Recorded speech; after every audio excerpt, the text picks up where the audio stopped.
y'all, welcome back to the channel.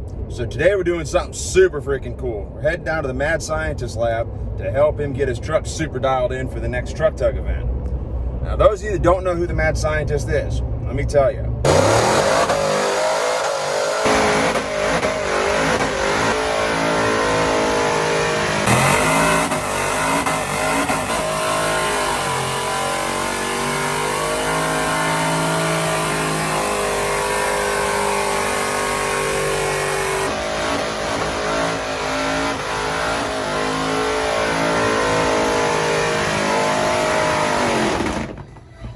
If I was to narrow it down to 4 reasons why I have a truck like I do, Brian would be at the top of the list. It would be Mr. Adrenaline, the Mad Scientist. He's got a couple different hats that he wears, or names that I call him. But him, JH Diesel, Justin Hildebrandt, my income, and for some reason, my limited need for sleep. Those 4 reasons is why I got a truck like I do. But Brian, you are definitely at the top, man. All those super bitchin' pieces that I have all over my truck, if you guys have seen my truck in person or seen it in the videos, those sweet aluminum face plates, all the stuff that kind of makes it look super dialed in and kind of over the top, Brian made all of that stuff, him and his guys over at R&D Concepts. Even all the way down to actually helping design the subframe and like the layout of the way the bars are on the subframe of my truck. Brian was a huge help in coming up with all of that. I mean, honestly, the list goes on and on, from face plates to sway bars to sway bar links to sway bar mounts, switch panels inside the truck, speaker mounts, flag mounts. Give me ideas on how to take certain parts of the truck apart and how to get them back together without killing myself. Special tools to use to get stuff apart. Coming up with ideas like my front pull points that are super bitching on both of my axles. Building my front hitch that's underneath the front bumper. Seriously, Brian has had his hand in just about every freaking thing on that truck, one way or another, whether he's actually manually doing the work on the truck, giving me ideas, or telling me how I can change my idea to make it actually work. And he honestly never even stops. Like, I'll come up with ideas on new things that I think would be super cool to be able to do with the truck, and he'll either tell me, one, that that's a stupid idea and why I even think of it. He's got no shortage of those sort of comebacks. Then there's the other side of the coin where he'll explain to me how we can actually make that work and how we can critique that idea to make it actually be reality. So anyways, we're heading down to his shop right now. He's got the Adrenaline Mega Truck. It is a super freaking badass GMC 3500 HD. And man, I tell you, he spared no expense with putting this thing together. It is over the freaking top. It's like, you have regular mud trucks, which is kind of like where everything was up until like 4 or 5 years ago. And then you've got like Bobby Brown and all of his crazy 35.5, like no expense spared, everything powder coated, everything looking freaking killing it. You've got him. Brian's right up there. If you took all that badassness and combined it into a little bit smaller truck, that's Brian's truck. It is so freaking cool. I'm gonna get him to give us a little rundown of specifically what's going on with his truck, what he's trying to address. Hopefully we play our cards right. He'll even give us a little breakdown of what all he did to his truck. He's probably told me just about all of it at one time or another, but there is so much to his truck, there's no way in hell I remember it all. So I'll get him to do a little breakdown of it, and then we're gonna be doing some wrenching, trying to get this thing dialed back in, because we got a couple really badass events coming up here in Florida. Well, I hope y'all enjoy the video. As always, make sure you hit the like button at the bottom of this video and hit the subscribe button down there right below on my channel handle. That way you'll be notified anytime we post any more videos. And also check out our website, killinlifestyle.com. There you can get shirts, hats, stickers, koozies, you name it, we got it on that website. And you can also follow the Killin It crew and follow us on all of our social media pages. So hope y'all enjoy the video.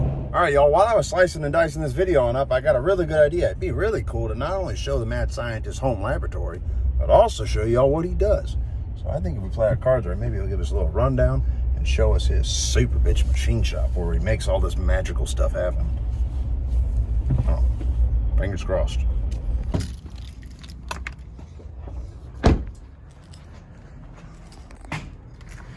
So this is where the magic happens. I think Brian's around here somewhere. There he is. Hi, what's up, dude? guys? The Mad Scientist. Yes. All right. So what do you do here, Brian? It's a CNC machine shop. We do a bunch of prototyping and military work. So can't spend too much time showing you individual parts, but we'll give you the gist of it. Okay. Looks like your employees are hard at work. Holy Toledo. Yeah. So this is where you make all this stuff? All your stuff, yes. And my stuff. I don't know why he's got to be such a hater. He loves making this stuff. How many CNCs do you have here? We have 13. 13 hosses. You guys hear that? You wonder why we got all them super bitchin' aluminum pieces. So we can't show them any of the military stuff? Sorry, guys. Oh, this is Naaman. Hold on. Naaman. What's up, dude? What? So this is Naaman. Naming machines a whole freaking buttload of our stuff. You've probably seen him in some of my other videos where he's making my face plates, makes spacers, pretty much anything under the sun. Naming's the guy that makes it happen. Right, dude? That's right. Say hi. Hi. There you go. There's some mega truck stuff over here. Ooh, he's got mega truck stuff over here. What do you got? These are for Justin Young's truck. Oh, these are for Justin, the extreme aluminum truck. Yep. What are you doing to him? Just drilling out some holes on the face for some new plantaries that he's getting. Uh-oh. Yeah, I know. Going real deal, huh? Oh yeah. I think you got a piece of my truck in here somewhere too, don't you? Yep, over here in the corner with dust collecting on it. Ah, there it is. See, I figure if I leave it here, eventually it'll be fixed and I just come pick it up. Probably not. It hasn't been going too well. I left it there about a year ago. All right, well, let's get back over to your shop so we can check out what's going on in your truck. All right, we are about here. Check this freaking place out. This is where the magic happens, people. Ugh. The Mad Scientist Lab. Oh boy, what do you see what this place is like? Definitely killing it on a whole nother level.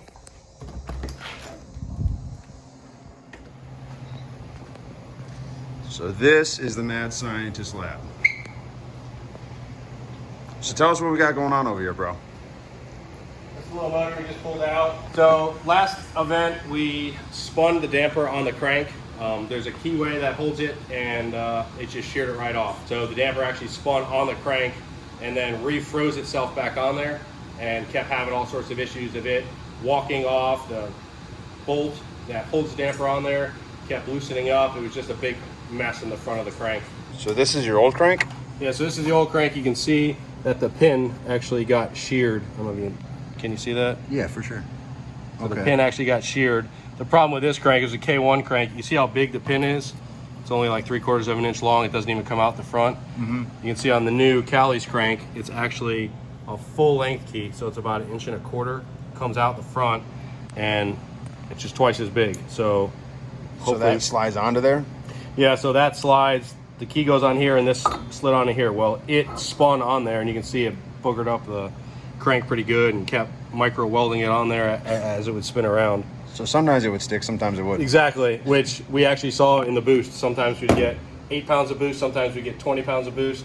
So we knew there was some other issue besides just having a fuel issue or something. So we actually had to pull the motor, change the crank out. We wanted the Callie's Dragon Slayer crank. Dragon Slayer, that sounds pretty hardcore. Yeah, it's got to be good just because of the name. And we actually drilled and pinned the crank for just added safety. Threw some new bearings in it and realigned all the pulleys. We were having an issue where it would throw this serpentine belt, which would lose all my brakes, all my power steering and everything. So we aligned everything within about 10 thou. Well, let's step back for a second. When you buy a truck like that, I don't think that's under the hood, is it? No. Okay, so let's start from square one. It's actually a stock block, so the block is what came with the truck. We put a new intake on it, long tube headers, went through various ProCharger kits, 6-rib shared setup, 10-rib shared setup, and now we just finally moved to a dedicated 2-inch cog belt setup, which required me to machine a whole bunch of custom stuff. But So how much of this did you have to make? so made a new bracket for the front, made a new power steering bracket because that didn't have a lot of room. Made the adapter to hold the 2-inch cog belt that works with my ATI damper. So that's that piece of aluminum in there? Yep. Just basically a fancy spacer. Okay. And kind of came up with a little gangster intake thing to keep it away from all the heat. So none out of the way. none of this comes with a kit or Nope. anything like that? Nope. Okay. They actually don't make a dedicated cog belt setup for a GM truck, is what I was told. So they have like an aftermarket kit that gets you close, but this is what we had to come up with to make it work and still drive all the factory accessories, factory air, and everything else. All right, so for those of you guys that don't know, a supercharger is run off the serpentine belt. So if you've got a turbo, then it's powered off of the exhaust. The first setup we had, everything was run off of what's called the shared setup, which you see in like all your Lightnings and all your factory supercharged stuff, where the supercharger actually runs off of the belt that's already on the car. The problem is keeping it tight enough to run higher boost applications. A shared setup is good to somewhere around 10 PSI, maybe 12 if you're lucky. A lot of guys will go to the 10 rib setup, and then once you go past that, if you get any water, any mud, anything like that, you start running into slipping issues, then you have basically, you lose all your power because all your power is off of that belt. As soon as we started seeing that that was an issue and we couldn't possibly keep the belt tight enough to actually push the boost that we're pushing, and as soon as it got wet in the mud, it was just a disaster. So that's when we made the big switch to run the actual cog setup. You'll see that in like a lot of the older style, like Roost style blowers and the muscle cars with the cog belt out of the hood and stuff like that. Like Vin Diesel's Charger in Fast and Furious, Yeah, right? Exactly. Knew it. So now it's all powered off of this. yeah, so now there's no farting around. So if that crank's spinning, that ProCharger's spinning unless that belt breaks. So there's no slipping, no messing around, but with that comes a lot of damage if something happens. It's a more robust setup, but if something happens, it's not just like a little baby belt breaks. Something usually catastrophically breaks. So we're just rolling with it. When this used to break or slip or fall off, I would lose all my power steering, all my water pump, my brake booster, all my stuff. With this, if this breaks, I just have to like limp it home because I'll be running a tune that's supposed to have a bunch of boost and I don't have any boost. So How much boost are you getting with your tune now? so ProCharger hooked me up with the setup with, I honestly, I couldn't even tell you what tooth it is. I think it's like a 58 and something else. I'm supposed to be 24 pounds of boost at 7,000 RPMs. For every 14 PSI, I think the numbers are, you have to, it takes 100 horsepower away from the truck. Okay.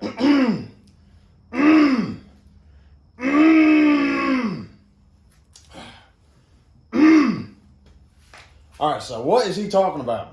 Okay, let me explain for you for some of y'all that didn't catch quite what he meant. That is his motor, okay? That is his supercharger. Those are his headers. This is his cog belt. This is the serpentine belt. With me so far. The serpentine belt is always on any engine. It'll run your AC coolers, it'll run your power steering pump, and it also goes on the crank. Now he went ahead and did the cog belt setup, which is this belt right on here. Spins this away, and it only controls the ProCharger. Now what he means by losing power is this belt right here gets a little bit of pressure on it because it's on the crank, put a little bit of pressure on that crank, and it's going around spinning up the supercharger, getting that supercharger, just all kinds of bald eagles are screaming, all kinds of boost pressure, going wild, okay, going out of control. So when it's doing all that, it's taking a little bit of pressure on this crank, which is slowing the whole process of the whole engine. That's stealing your horsepower. And as he said, every 14 PSI boost, you're taking 100 horsepower. So say you got an engine that's 500 horsepower without the ProCharger being involved. So because this setup is on here, if he's getting 14 pounds of boost on here, that's taking 100 horsepower away. So your 500 horsepower engine just turned into a 400 horsepower engine.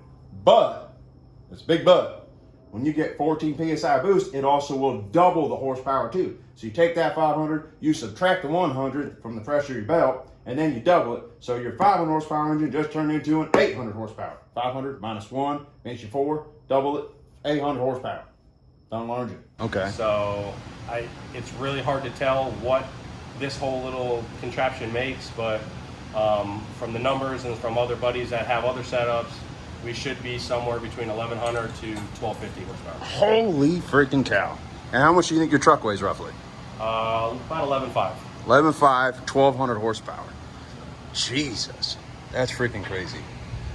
Can you tell us a little bit about your truck and what into building that? Because we never videoed any of it when you were building it, I don't think.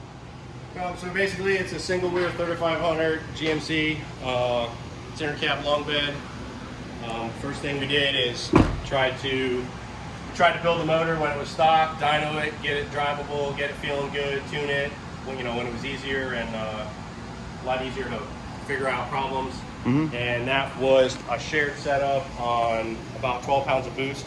Okay. And we actually dynoed, I think 730. So that's somewhere around 900 horsepower, all motor around there. So we went from 12 pounds of boost to 24 pounds of boost. So I think my 1200 is fairly close. But basically got that all tuned, running decent with the stock transmission, and then we just went to cut. We drew up a subframe at work, all the lengths, all the ride height, shock lengths, sway bar angles, everything to be basically where it sits now. And didn't really have to do much adjustment. Kind of came out about the ride height we wanted. I think it came out about 2 inches tall. We just turned the coils a little bit and kind of lowered it a little bit. It was fairly fairly tall when we started. Damn. But, Thing is badass. Let's take a look a little bit. All right. So now that we got a gist on the truck, back to your engine. So you already put the new crank in it. crank's in it. And you already assembled the whole front, basically Well, we the front just of the assembled motor, this. right? We have to disassemble everything before we put it back in, but we did this to align everything. It's obviously easier to align all the different pulleys and all the different stuff when we're just sitting here. It's not in the truck real tall, awkward. So make sure everything fit, make sure everything looked good, didn't rub, and then we'll pull it apart. Everything's just kind of mocked up on there. So we'll pull it apart, get the forklift, and lower it back down. Hell yeah. Are you changing anything else other than, so you did fix the alignment with the spacer, you fixed the alignment of the belts, and then you put a new crank in that's got a double keyway. Did you do anything else while the motor's out? Yep.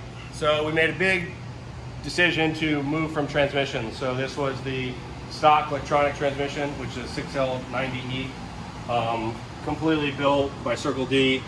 It was good for the horsepower and everything, but we just could not get the ECM to talk to it. So there's no wheel speed sensors, there's no StabiliTrak, everything was always freaking out. So we ended up just finally saying ditching that and went with a fully built FTI. They call it their mega truck transmission. So FTI has a mega truck transmission? that's what they say. So Nice. it's a reed case. It's fully built. You can put whatever bell housing you want on it.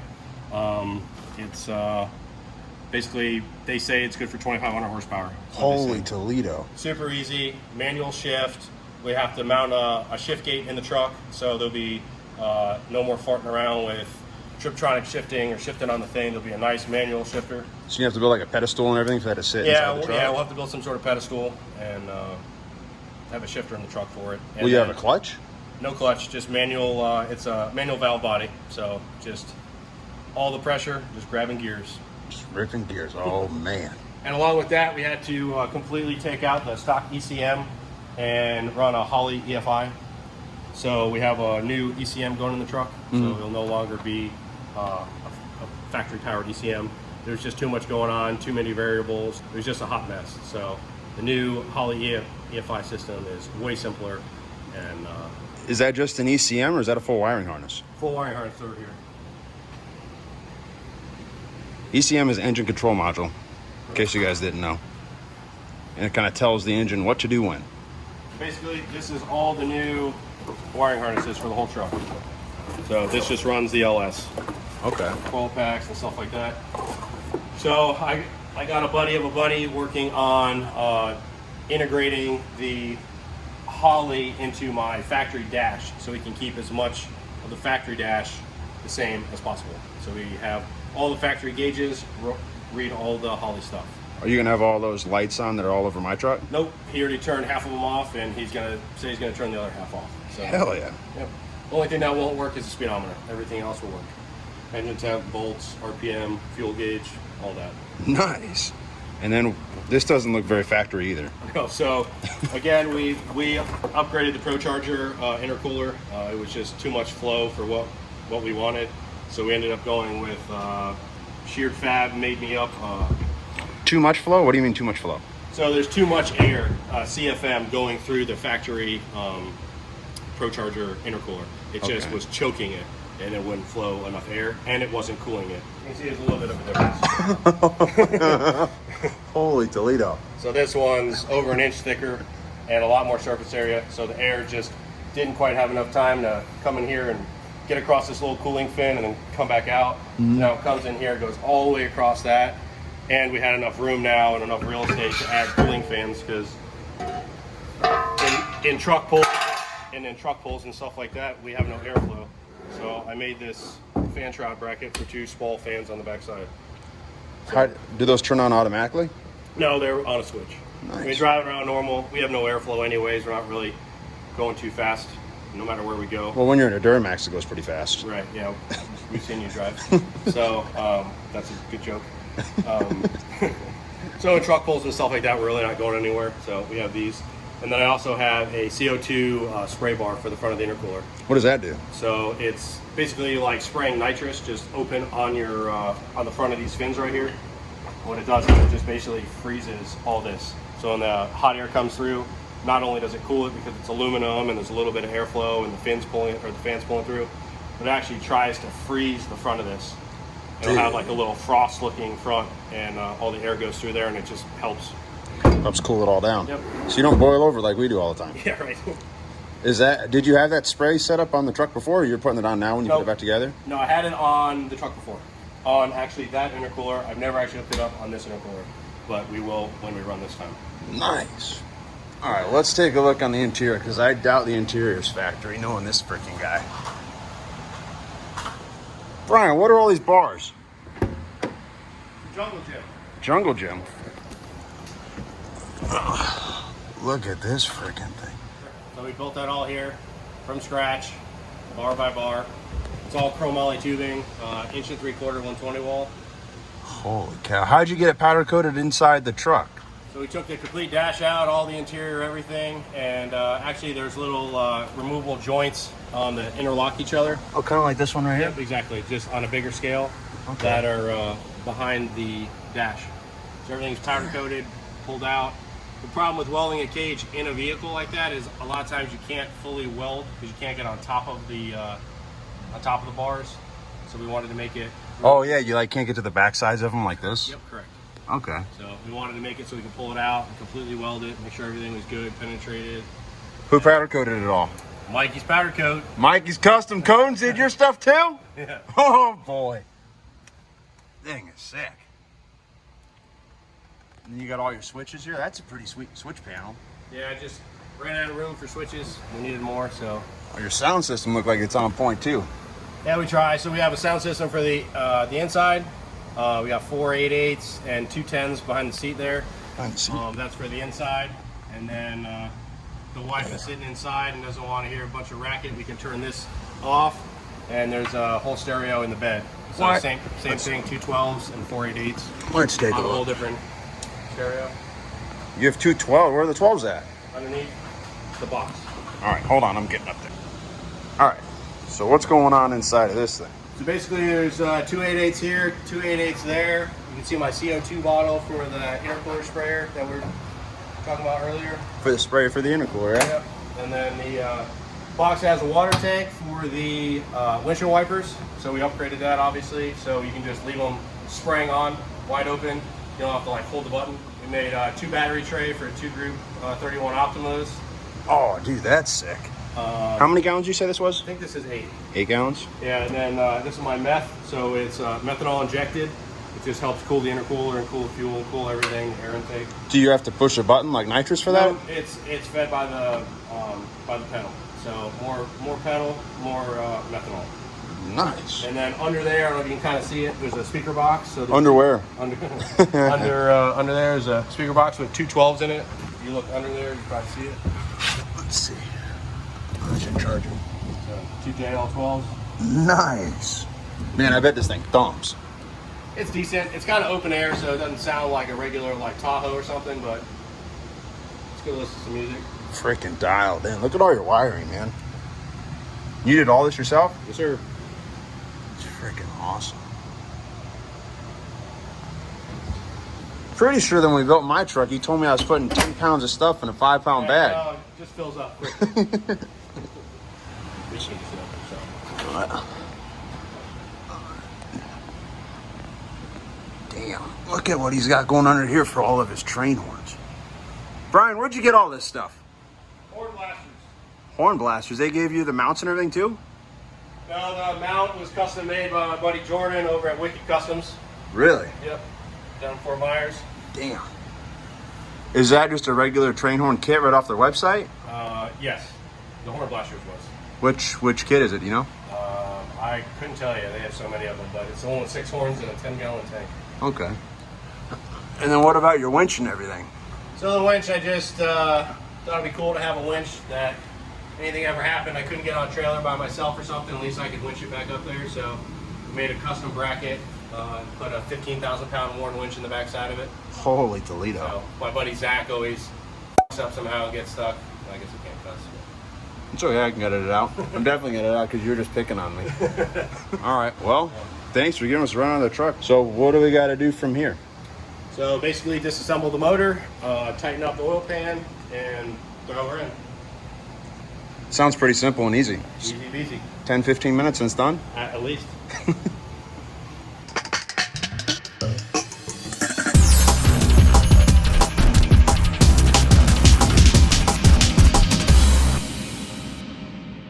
Well, bam, that was pretty cool, huh? So now what are we doing?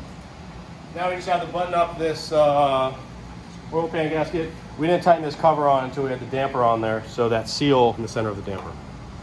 So now we gotta tighten this up. Once we tighten this up, we put the oil pan back on, slap her in.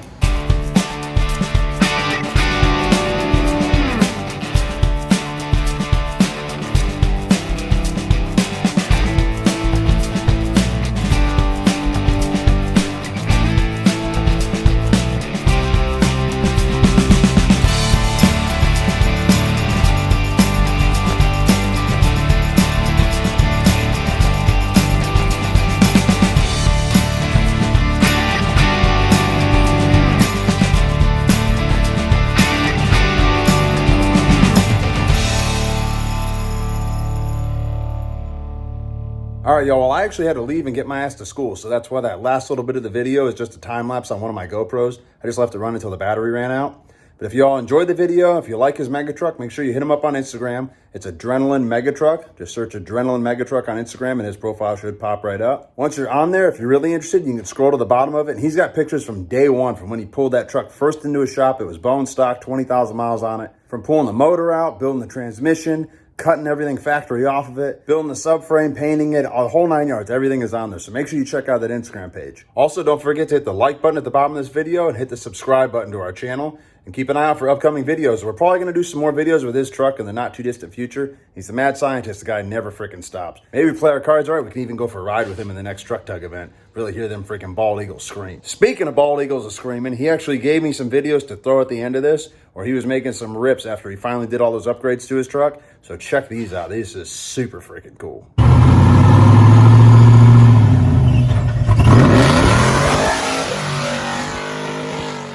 Oh, y'all freaking see that? He almost pulled the freaking front tires off that thing. Here, look, well, watch it again.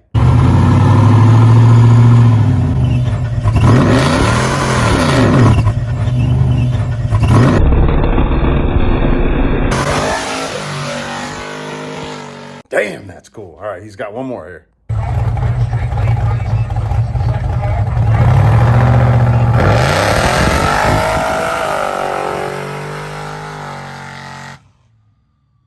Oh, God, that gets me fired up. I'm sure y'all got fired up, too. Thing is freaking ripping. Now, keep in mind, that truck is like freaking 11 feet tall. Weighs like almost 12,000 pounds. And it was going that freaking fast. That was freaking moving. I don't know if y'all have ever seen any of our other big trucks, but we don't really move like that. That thing was going faster than a regular freaking truck. Thing is super freaking cool. So, I think we're going to go ahead and end it on that note. Thanks for watching, y'all. If y'all enjoyed the video and want to check out future videos, subscribe to our channel. Hit that button right there. While you're at it, hit the like button at the bottom of your screen. You can also check out our website, killin'itlifestyle.com. There you can follow the Killin' It crew and order your own apparel so everyone will know you're killing it.